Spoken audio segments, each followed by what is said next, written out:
creates heaven and creates earth, and out of the earth, he takes out of the earth, out of the dirt, he separates dirt from dirt, and he breathes. Whatever God breathes in is no longer dirt, in that he breathed himself into dirt, and it became a man. So in other words, man was designed to house heaven. If you don't have heaven in you, you are still the earth. Technically speaking, you are still dead. So, God made man, created him, gave him a kingdom. Now, let me explain this, even though we've heard it, but I don't believe we really understand it in terms of walking the revelation of it. God gave man a kingdom.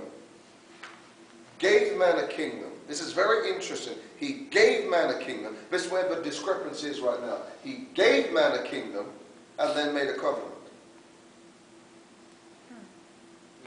Do I make sense to you? Mm-hmm. Now that almost doesn't make sense, because I know people now who say, well, you don't need to understand covenant.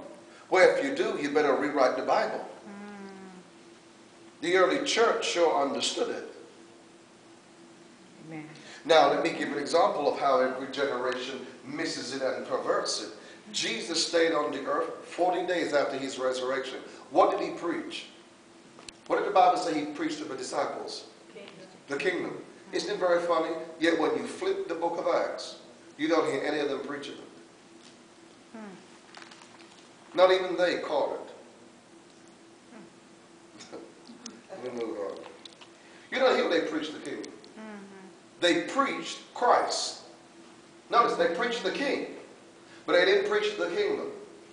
They didn't have that concept. The closest person who really came close to preaching it, obviously, was Paul.